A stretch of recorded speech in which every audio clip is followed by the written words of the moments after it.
Good morning students, स्वागत है आप सभी का हमारे official YouTube channel NBGN education पर। और स्टार्ट करते हैं आज का 10th क्लास का टॉपिक है मेटल एंड नॉन मेटल, यानी धातु और अधातु। धातु और अधातु, ये आपके जो चैप्टर है ये डायरेक्ट इससे क्वेश्चन 4 नंबर का आता है। आपके प्रीवियस एग्जाम्स में भी इसी प्रकार से आया है। ये डायरेक्ट 4 नंबर का भी आ सकता है, 1+3 में भी आ सकता है, 2+2 में भी आ सकते हैं, यानी 2 क्वेश्चन भी आ सकते हैं और अकेला 4 नंबर का कोई क्वेश्चन भी आ सकता है। तो देखो, सबसे पहले आपको पता है कि जो एलिमेंट्स हैं जनरली हम उनको 2 भागों में बांटते हैं। कौन से? मेटल और नॉन मेटल। मेटल और नॉन मेटल यानी धातु और अधातु। हालांकि इनके बीच की भी एक श्रेणी होती है जिसे हम क्या बोलते हैं? मेटलॉइड्स बोलते हैं। क्या बोलते हैं? मेटलॉइड्स बोलते हैं। मेटलॉइड्स बोलते हैं, जिनके हम हिंदी में उपधातु बोलते हैं। क्या बोलते हैं? उपधातु। तो देखो, मेटल किसे बोलते हैं हम? धातु किसे कहते हैं हम? धातु हम किसे कहते हैं? लगभग 92 मेटल्स और नॉन बणुओं के आसपास धातु हैं, वो क्या हैं? नॉन है। तो मेटल हम किसे बोलते हैं? तो मेटल के अंदर ऐसे कुछ गुण होते हैं जिसे हम जैसे मेलेबल होता है। क्या होती है? मेलेबल और डक्टाइल, यानी हम किसे बोलते हैं? विच शोज मेलेबिलिटी, डक्टाइलिटी और these are sonorous in nature, good conductor of heat and electricity. Good conductor of heat and electricity, यानी जो विद्युत और ऊष्मा क्या होती हैं? अच्छी चालक होती है। उन्हें क्या बोलते हैं? हम धातु बोलते हैं। और generally hard, brittle, having lustrous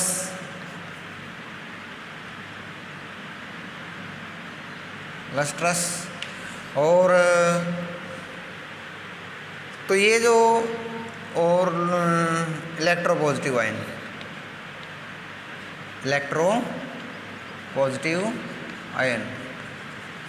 यानी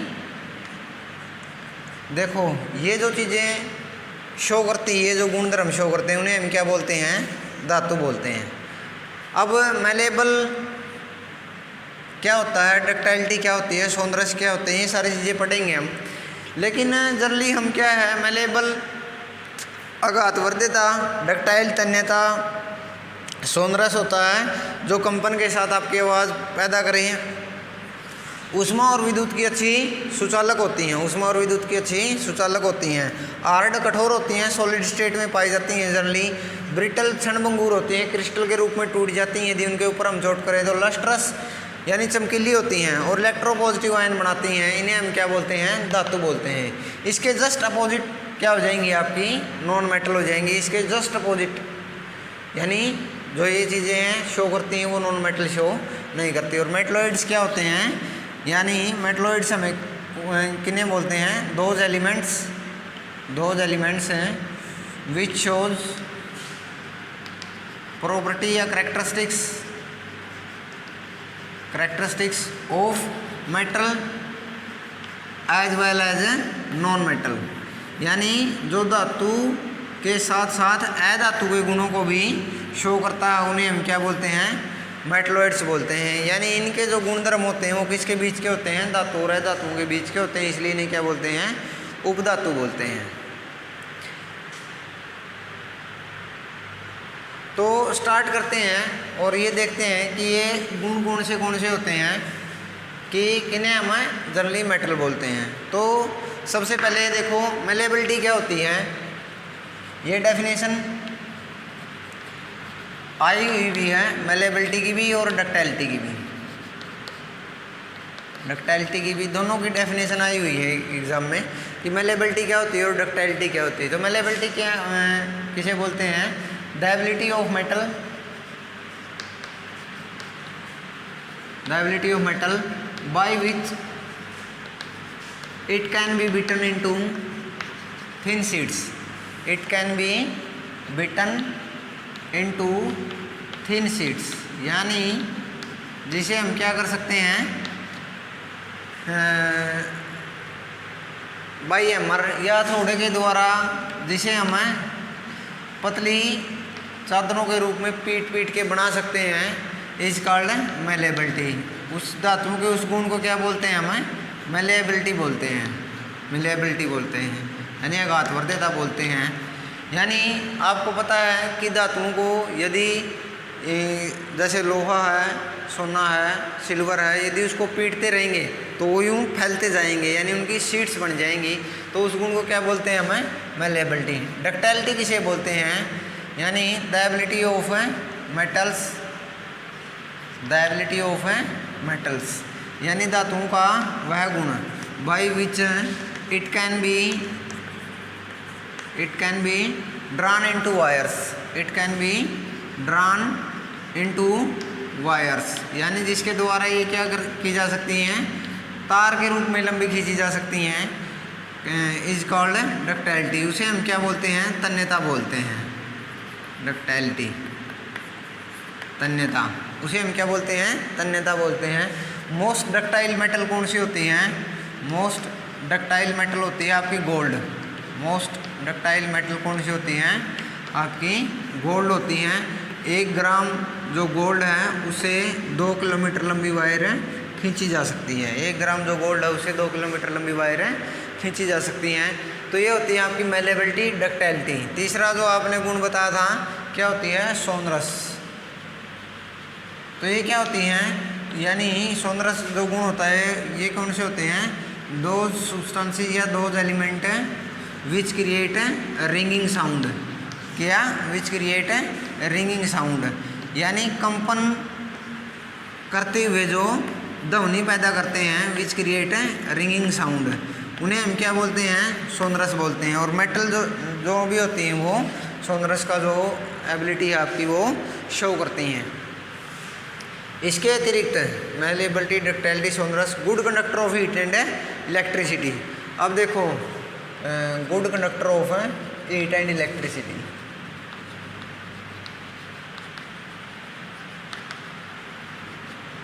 हीट एंड इलेक्ट्रिसिटी क्या है? ऊष्मा और विद्युत के अच्छे चालक होते हैं।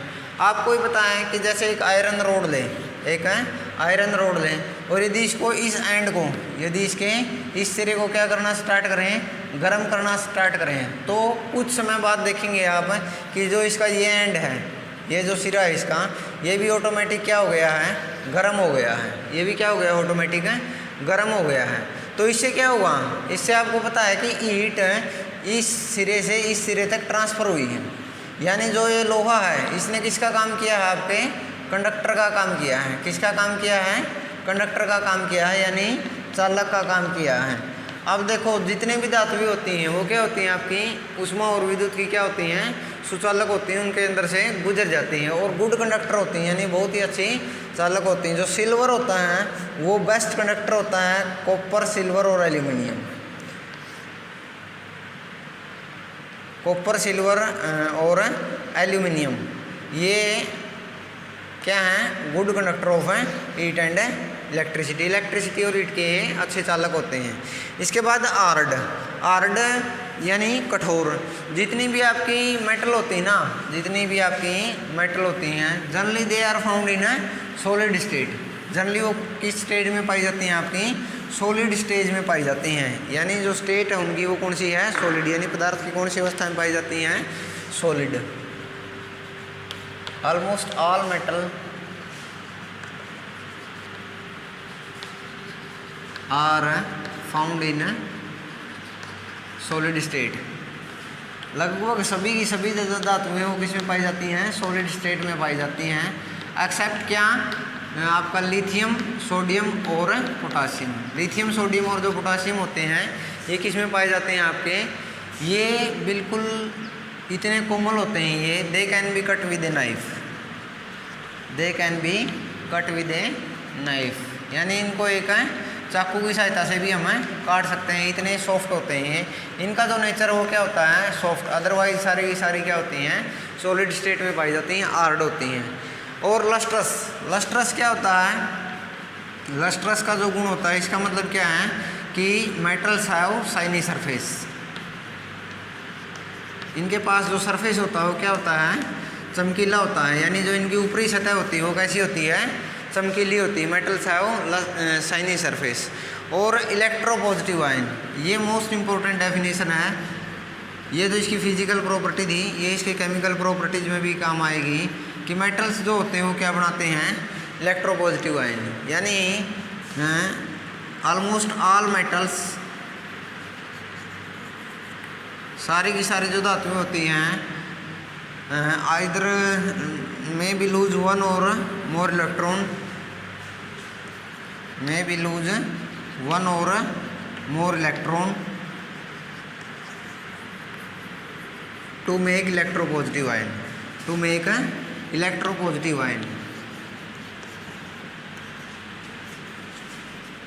इलेक्ट्रोपॉजिटिव आयन जितनी भी धातुएं होती हैं वो एक या एक से ज़्यादा इलेक्ट्रॉनों को के क्या बनाती है, आपका धनात्मक आयन बनाती हैं। फॉर एग्जांपल मान लिया आपकी सोडियम है, सोडियम का जो इलेक्ट्रॉनिक कॉन्फ़िगरेशन वो 11 होती हैं, तो सोडियम क्या करती हैं, नोबल गैस कॉन्फ़िगरेशन को अचीव करके एक इलेक्ट्रॉन को लूज कर देती है, यानी एक इलेक्ट्रॉन को खो देती है और इसके पास 10 इलेक्ट्रॉन बच जाते हैं। और 10 इलेक्ट्रॉन वो क्या है, एक है जो अपना नियोन है उसकी इलेक्ट्रॉनिक कॉन्फ़िगरेशन होती है, और नियोन एक नोबल गैस है, तो नोबल गैस की कॉन्फ़िगरेशन को अचीव कर लेती है और इलेक्ट्रॉन को खो देती है। उसी प्रकार से मान लिया आपका मैग्नीशियम है, मैग्नीशियम का 12 नंबर होता है, तो मैग्नीशियम भी क्या करता है, 2 इलेक्ट्रॉनों को लूज कर देता है, यहाँ से 2 इलेक्ट्रॉनों को लूज कर देता है। तो इसका मतलब क्या है, यदि एक है इसके ऊपर तो 1 इलेक्ट्रॉन को रखे है, 2 है तो 2 इलेक्ट्रॉन को रखे हैं। तो इधर ये मोनोवेलेंट है, एक है, या डाईवेलेंट है, या ट्राईवेलेंट है, यानी 1 इलेक्ट्रॉन खो देता है, 2 खो देता है, या 3 खो देता है नोबल गैस कॉन्फ़िगरेशन को अचीव करने के लिए। लेकिन बनाता क्या है, इलेक्ट्रोपॉजिटिव आयन बनाता है। क्या बनाता है, इलेक्ट्रोपॉजिटिव आयन। यानी धातु वो होती है जो एक या एक से अधिक इलेक्ट्रॉन त्याग कर धनात्मक आयन बनाती है। क्या बनाती है, धनात्मक आयन बनाती है, उसे धातु बोलेंगे। ये डेफिनेशन इसकी इस चैप्टर में काम आएगी भाई, और आगे भी काम आएगी। तो ये डेफिनेशन इसकी मोस्ट इंपॉर्टेंट है। धातु क्या होती है, जो एक या एक से अधिक इलेक्ट्रॉन त्याग कर क्या बनाती है, आपकी धनात्मक आयन बनाती है, उसे हम क्या बोलते हैं, धातु कहते हैं। ठीक है, तो ये इसकी क्या थी, सारी फिजिकल प्रॉपर्टीज थी, जो आपको एक बार फिर मैं रिवाइज करवा देता हूँ कि धातु कौन सी होती हैं, जो आघातवर्धिता होती हैं, मेलेबल होती हैं, डक्टाइल होती हैं, तन्यता का गुण शो करती हैं, लस्ट्रस होती हैं, चमकीली होती हैं, और ब्रिटल होती है, क्षणभंगुर होती है, क्रिस्टल के रूप में टूट जाती हैं, सोनरस होती हैं, कंपन के साथ आवाज़ रिंगिंग साउंड प्रोड्यूस करती हैं, और जो ऊष्मा और विद्युत की अच्छी चालक होती हैं, और जनरली सॉलिड स्टेट में पाई जाती हैं। तो ये सारे गुण किसके थे, धातुओं के। अब यदि करैक्टरिस्टिक्स देखें हम किसकी, नॉन मेटल की, किसकी देखें, नॉन मेटल की। तो नॉन मेटल है ना, बिल्कुल इसके अपोजिट होती हैं। Non metal are neither malleable, ना ही तो क्या होती, मेलेबल होती हैं, नॉर डक्टाइल, ना ही वो क्या होती, डक्टाइल, ना ही वो तन्यता का गुण शो करती, ना ही वो आघातवर्धिता का गुण शो करती। Poor conductor of heat and electricity, poor conductor of heat and electricity, यानी ऊष्मा और विद्युत की क्या होती हैं, कुछ अलग होती हैं, ना ही उनके अंदर से गुजरती, एक्सेप्ट किसको छोड़ के, ग्रेफाइट। ग्रेफाइट क्या होता है, ग्रेफाइट होता है कार्बन का एक एलियोट्रोप। जो कार्बन है उसके 2 एलियोट्रोप होते हैं, एक तो होता है आपका डायमंड, क्या होता है, डायमंड यानी हीरा, और उसका दूसरा रूप कौन सा होता है, ग्रेफाइट। दूसरा रूप कौन सा होता है, ग्रेफाइट, जो पेंसिल की निब में होता है graphite.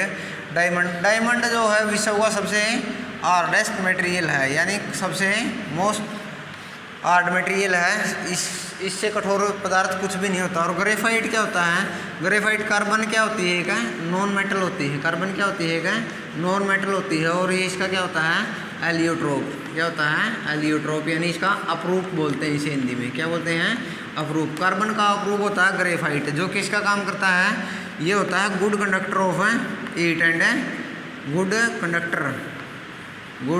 Conductor of heat of electricity and good conductor of electricity, यानी ये क्या करता है, अपने आप को करंट है इसके अंदर से जाने देता है, गुजरने देता है। तो ग्रेफाइट क्या होता है, गुड कंडक्टर ऑफ इलेक्ट्रिसिटी को छोड़ के बाकी सारे के सारे जितने भी अधातु होती हैं वो क्या होती हैं, पुअर कंडक्टर होती हैं।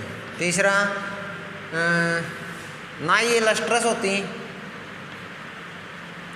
दे are not shown the properties of lustrous, except किसको छोड़ के, एक आयोडीन को छोड़ के। आयोडीन एक नॉन मेटल होते हुए भी क्या होती है, चमकीली अधातु होती है। तो ये अपवाद हैं कुछ भाई, ये याद रखने आपने, जैसे ग्रेफाइट अधातु होते हुए भी क्या होता है, good conductor of heat and electricity का अच्छा चालक होता है। और आयोडीन क्या होती है, अधातु होते हुए भी चमकीली होती है। और एकमात्र देखो लगभग आपकी 22 नॉन मेटल हैं, जिसके अंदर से 11 तो हैं गैस और 10 हैं आपकी सॉलिड और एक क्या है आपकी लिक्विड। और जो एकमात्र लिक्विड होती है वो कई बार पूछी गई है आपकी, और वो कौन सी होती है, ब्रोमीन। कौन सी होती है, ब्रोमीन। तो ब्रोमीन एक ऐसी अधातु है जो केवल लिक्विड स्टेट में पाई जाती है। और जो धातु पाई जाती है लिक्विड स्टेट में वो कौन सी पाई जाती है, Hg, यानी पारा, या जिसको हम मरकरी बोलते हैं। ठीक है, ये धातु होते हुए भी लिक्विड स्टेट में पाई जाती है और ये ब्रोमीन अधातु होते हुए लिक्विड स्टेट में पाई जाती है। तो इनकी कोई भी फिक्स स्टेट नहीं होती, जिस प्रकार उनकी सॉलिड होती थी कि ये गैस में पाई जाती हैं, सॉलिड में भी पाई जाती हैं और लिक्विड में भी पाई जाती हैं। तो ये कुछ एक आपकी जो फिजिकल प्रॉपर्टीज है ये किसकी हैं, मेटल की, नॉन मेटल की। और कुछ एक जो थी वो किसकी थी, आपकी मेटल की। तो इस प्रकार से हम मेटल और नॉन मेटल के बीच में क्या कर सकते हैं, डिफ्रेंशिएट कर सकते हैं। यदि आपसे ये क्वेश्चन आए कि किस प्रकार से जो नॉन मेटल और मेटल की फिजिकल प्रॉपर्टीज के बीच में डिफरेंस बताइए, तो आप आसानी से बता सकते हैं। और एक चीज़ है कि जो सॉलिड होते हैं उनके मेल्टिंग और बॉइलिंग पॉइंट आई होते हैं, आई मेल्टिंग एंड बॉइलिंग पॉइंट। उनके बॉइलिंग पॉइंट और मेल्टिंग पॉइंट क्या होते हैं, आई, क्योंकि ये कठोर होते हैं और इनके बीच में इंटरेक्शन जो होती है स्ट्रॉन्ग होती है, या इंट्राइनिक जो लगने वाला इनके बीच में फोर्स होती है वो क्या होती है, स्ट्रॉन्ग होती है, इनको तोड़ना मुश्किल होता है। तो इसलिए इनके मेल्टिंग और बॉइलिंग पॉइंट आई होते हैं। और सॉलिड जनरली क्या होती हैं, मेटल्स, तो मेटल के बॉइलिंग पॉइंट और मेल्टिंग पॉइंट भी आई होते हैं। तो ये स्टूडेंट्स मेटल और नॉन मेटल की फिजिकल प्रॉपर्टीज़ के बीच में डिफरेंस। दूसरी जो एक चीज़ हमने इसकी बताई थी मेटल की, कि ये इलेक्ट्रो पॉजिटिव आयन बनाती है, और जो नॉन मेटल है ये क्या बनाती है, इलेक्ट्रोनेगेटिव। क्या बनाती है, इलेक्ट्रोनेगेटिव आयन बनाती हैं, इलेक्ट्रोनेगेटिव आयन। इलेक्ट्रोनेगेटिव आयन किस प्रकार, क्योंकि ये गेन करती है इलेक्ट्रॉनों को, क्या करती हैं, गेन। यानी यह धातु कौन सी होती है, जो एक या एक से अधिक इलेक्ट्रॉनों को लेकर ऋणात्मक आयन बनाती हैं। उसमें धनात्मक आयन बनाती थी, ये ऋणात्मक आयन बनाती है। तो it is just opposite of a metal. Thanks.